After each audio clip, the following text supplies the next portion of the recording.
जय श्री कृष्णा। राधे राधे। आज हम सुनेंगे गोगा नम्मी की संपूर्ण कथा। गोगा जी को सांपों के देवता के रूप में पूजा जाता है। गोगा जी महाराज राजस्थान के लोक देवता हैं और इन्हें जहारवीर के नाम से भी जाना जाता है। राजस्थान के हनुमानगढ़ जिले में एक शहर है गोगामाड़ी, जहां भाद्र मास की नवमी तिथि को भारी मेला लगता है। गोगा वीर को हिंदू, सिख, मुसलमान सभी पूजते हैं। तो आइए सुनते हैं गोगा नवमी की एक कथा। एक बार प्रेम से बोलिए गोगा जी महाराज की जय हो। बहुत समय पहले की बात है। राजस्थान के ददरेवा में एक राजा थे जिनका नाम था जेवर सिंह चौहान। उनकी पत्नी का नाम था बाछल रानी। राजा जेवर सिंह की पत्नी बहुत ही सुंदर और सुशील थी और अपने पत्नी धर्म का पूरी तरह से पालन करती थी। उन दोनों के विवाह को बहुत समय बीत गया था, लेकिन राजा जेवर सिंह और बाछल रानी को अभी तक संतान की प्राप्ति नहीं हुई थी। इसी कारण दोनों पति पत्नी बहुत ही दुखी रहते थे। अपनी उदास पत्नी के दुख का राजा जेवर सिंह को भी एहसास था, फिर भी वे अपनी पत्नी को धीरज बांधते और कहते कि भगवान पर विश्वास रखो, वे हमारी प्रार्थना जरूर सुनेंगे। बाछल रानी बहुत धर्म कर्म वाली थी और बहुत जी की भक्ति और सेवा करने लगती है। कहा जाता है कि उन्होंने 12 सालों तक गुरु गोरखनाथ जी की सेवा की। बाछल रानी की सेवा भक्ति से प्रसन्न होकर गुरु गोरखनाथ जी अपने 1400 शिष्यों के साथ ददरेवा में आते हैं और एक सूखे बाग में रुक जाते हैं। वह बाग बरसों से सूखा था, लेकिन जैसे ही गुरु गोरखनाथ जी उसमें डेरा डालते हैं, वह सूखा बाग भी हरा भरा हो जाता है। गुरु गोरखनाथ जी को भगवान शिव का अवतार माना जाता है और ऐसा सिद्ध महात्मा बहुत कम ही पाए जाते हैं।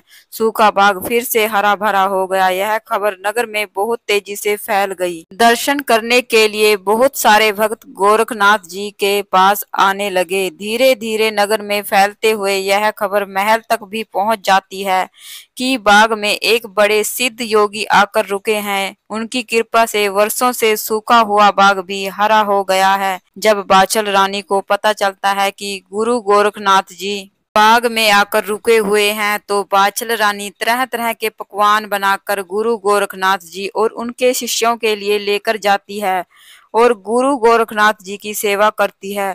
उनकी सेवा से प्रसन्न होकर गुरु गोरखनाथ जी बाछल रानी से कहते हैं कि रानी, तुम बड़ी दुखी दिखाई देती हो, बताओ तुम्हें क्या दुख है। तब बाछल रानी कहती है, हे प्रभु, आप तो सब कुछ जानने वाले हो, और ऐसा कहकर अपना सारा दुख बता देती है। बाछल रानी कहती है, हे गुरुदेव, मेरे विवाह को इतने साल हो गए, लेकिन अभी तक मुझे संतान की प्राप्ति नहीं हुई। गुरु गोरखनाथ जी, आप तो बड़े सिद्ध योगी हैं। अगर आप मुझ पर कृपा करेंगे तो मुझे संतान की प्राप्ति अवश्य ही होगी।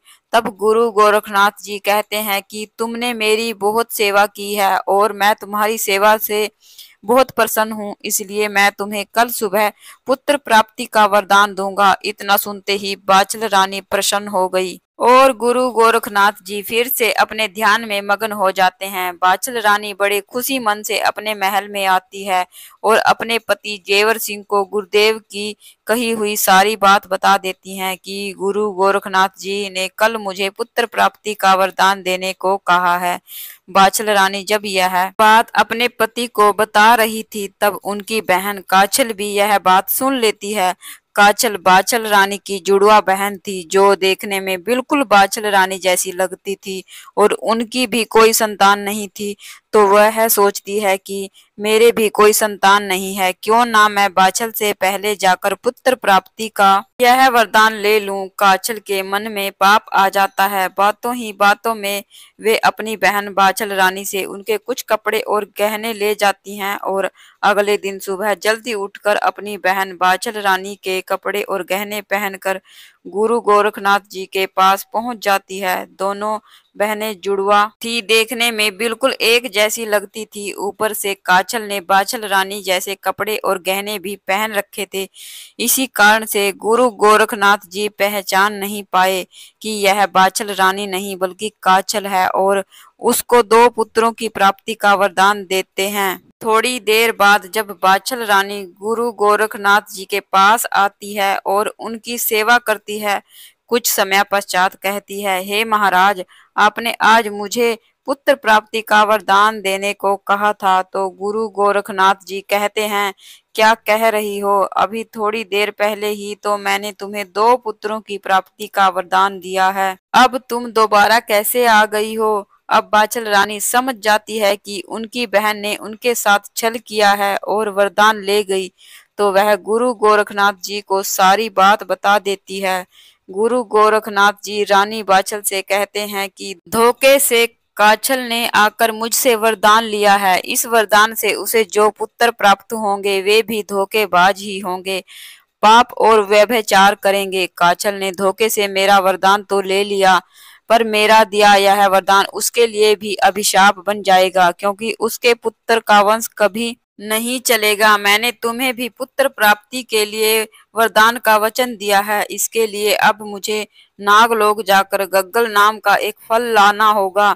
इसके बाद गुरु गोरखनाथ जी रानी बाचल को वहीं पर रुकने को कहते हैं और खुद ध्यान लगाकर नागलोक में जाते हैं और गग्गल नाम का एक फल रख कर रानी बाचल को दे देते हैं। अब तो रानी बाचल प्रसन्नता से अपने महल में आ जाती हैं। रानी बाचल गग्गल के 4 भाग करती हैं, 1 भाग तो वह खुद ले लेती हैं और 3 भाग छोड़ देती हैं।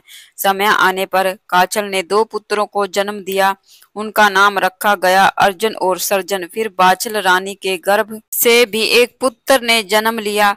गोगल फल से उत्पन्न होने के कारण उनका नाम गोगा जी रखा गया। बाचल रानी ने गोगल फल के जो 3 हिस्से छोड़ दिए थे, उससे एक घोड़ी ने खाया तो नीले रंग का घोड़ा जन्मा। एक से ताकी और तीसरे भाग से नरसी पंडा पैदा हुए, जो हमेशा गोगा जी के साथ रहते थे। बाचल रानी ने भक्ति पूर्वक गुरु गोरखनाथ जी से वरदान प्राप्त किया था, इसलिए गोगा जी में भक्ति और वीरता दोनों गुण आए। जबकि काछल ने धोखेबाजी से वरदान प्राप्त किया था, तो अर्जुन और सर्जन धोखेबाज और मिथ्याचारी हुए। धीरे धीरे दिन बीतते रहे और तीनों बच्चे बड़े हो गए। एक समय की बात है, गोगा जी अपने घोड़े पर बैठकर जा रहे तो उनका घोड़ा एक बाग में जाकर रुक जाता है। घोड़े के पीछे पीछे गोगा जी भी बाग में चले जाते हैं।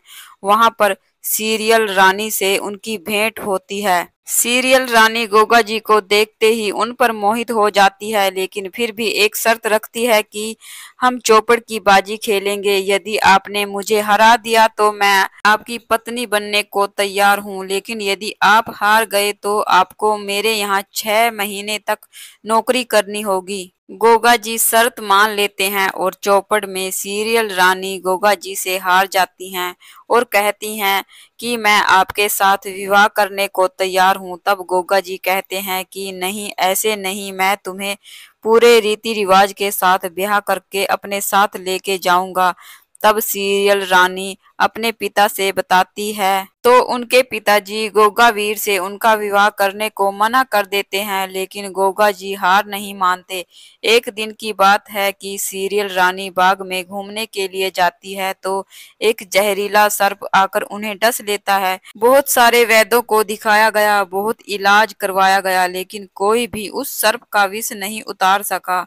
तब ताकि जो गोगा जी के सहायक थे, सीरियल के पिता के पास जाकर कहते हैं कि आप गोगा जी से निवेदन करें। वे गुरु गोरखनाथ जी के शिष्य हैं और उनके पास सर्पदंश की विद्या है, अगर वे चाहें तो सीरियल को ठीक कर सकते हैं। तब उनके पिता गोगा जी के पास जाते हैं और अपनी पुत्री को ठीक करने को कहते हैं, तो गोगा जी कहते हैं कि मैं आपकी पुत्री को ठीक कर सकता हूँ, लेकिन मेरी एक शर्त है। अगर मैंने आपकी पुत्री के प्राण लौटा दिए, अर्थात अगर आपकी पुत्री जीवित हो गई, तो आप उसका विवाह मेरे साथ कर देंगे। बस फिर क्या था, गोगा जी जाकर सीरियल रानी को बचा लेते हैं। सीरियल रानी के पिता गोगा जी के साथ अपनी पुत्री का विवाह कर देते हैं। बड़ी धूमधाम से गोगा जी और सीरियल रानी का विवाह हो जाता है। सीरियल रानी गोगा जी के साथ महल में आ जाती हैं। अर्जुन और सर्जन जो गोगा जी के मौसेरे भाई थे, वे गोगा जी से बड़ी ही ईर्ष्या रखते थे। गोगा जी का विवाह इतनी सुंदर राजकुमारी से हुआ है, यह देखकर दोनों ईर्ष्या के कारण जल भुन गए। और सीरियल रानी पर बुरी नजर डालते हैं, मुस्लिम शासकों के साथ मिल जाते हैं और गोगा जी पर मुस्लिम शासकों के साथ मिलकर आक्रमण कर देते हैं। अब तो गोगा जी को बड़ा ही क्रोध आ जाता है। घरेलू झगड़ा था, बाहर वालों को मिलाने की क्या जरूरत थी। गोगा जी अपने अस्त्र शस्त्र लेकर युद्ध भूमि की ओर चलते हैं। कहा जाता है कि गोगा जी इतने महान वीर थे कि जब वे घोड़े पर सवार होकर चलते थे तो पाताल में भी उनके घोड़े की डाब सुनाई देती थी। मुगल सेना के साथ गोगा जी का घोर युद्ध हुआ। अर्जन सर्जन की सहायता के लिए जो मुगल सेना आई थी वह गोगा जी की वीरता के आगे घुटने टेक देती है। बड़ा भयंकर युद्ध होता है और गोगा जी अर्जुन और सर्जन का शीश धड़ से अलग कर देते हैं, लेकिन तब भी गोगा जी का क्रोध शांत नहीं हुआ। युद्ध समाप्त होने के बाद गोगा जी अर्जुन और सर्जन के शीश को थाली में रखकर अपनी माता बाछल के चरणों में रख देते हैं। अपनी बहन के पुत्रों के शीश को देखकर बाछल रानी कहती है, अरे पुत्र, यह तुमने क्या कर दिया।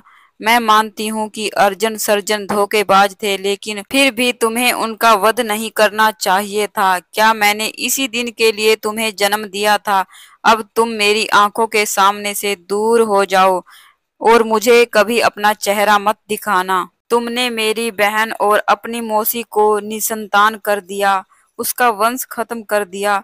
तुम्हारे जैसे पुत्र को जन्म देने से तो अच्छा था मेरी कोई संतान ही नहीं होती। अब मेरी आंखों के आगे से दूर हो जाओ।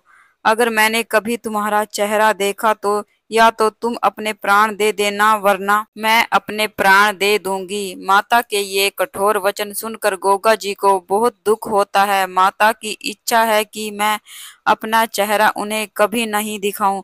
बस इसी आज्ञा को सिर धर के वे जंगल की ओर जाने लगते हैं, लेकिन जैसे ही महल से बाहर निकलते हैं सीरियल रानी उनके रास्ते में आकर खड़ी हो जाती हैं और कहती हैं, आपने माता की आज्ञा को सिरोधार्य कर लिया, पर मेरा क्या, मैं आपके बिना कैसे जीऊंगी। तब गोगा जी उनसे कहते हैं कि तुम चिंता मत करो, माता की आज्ञा को सिरोधार्य करके मुझे घर छोड़कर तो जाना ही होगा, लेकिन तुमसे मिलने मैं सूक्ष्म रूप बनाकर प्रतिदिन आऊंगा। लेकिन तुम यह बात कभी भी किसी से मत कहना कि मैं तुमसे मिलने आता हूँ, नहीं तो उसके बाद तुम मुझे कभी भी नहीं देख पाओगी।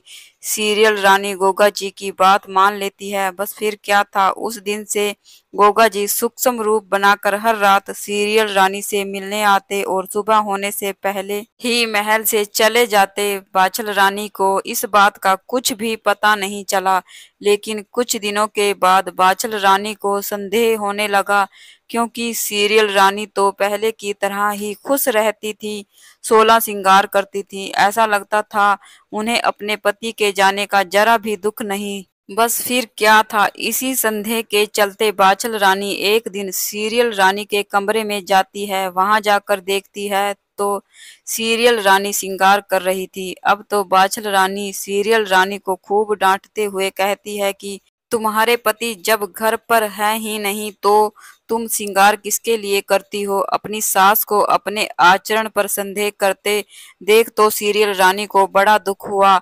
उन्होंने गोगा जी के हर रात आने की सारी बात अपनी सास बाछल रानी को बता दी। बस फिर क्या था, बाछल रानी उसी रात को महल के दरवाजे पर खड़ी हो गई और जैसे ही गोगा जी सीरियल रानी से मिलने के लिए आए तो बाछल रानी उन्हें देख लेती है। गोगा जी समझ जाते हैं कि सीरियल रानी ने सारी बात मेरी माँ को बता दी। गोगा जी मन ही मन विचार करने लगे कि मैंने माँ को वचन दिया था कि अपना चेहरा कभी नहीं दिखाऊंगा, मेरा यह वचन भंग हो गया।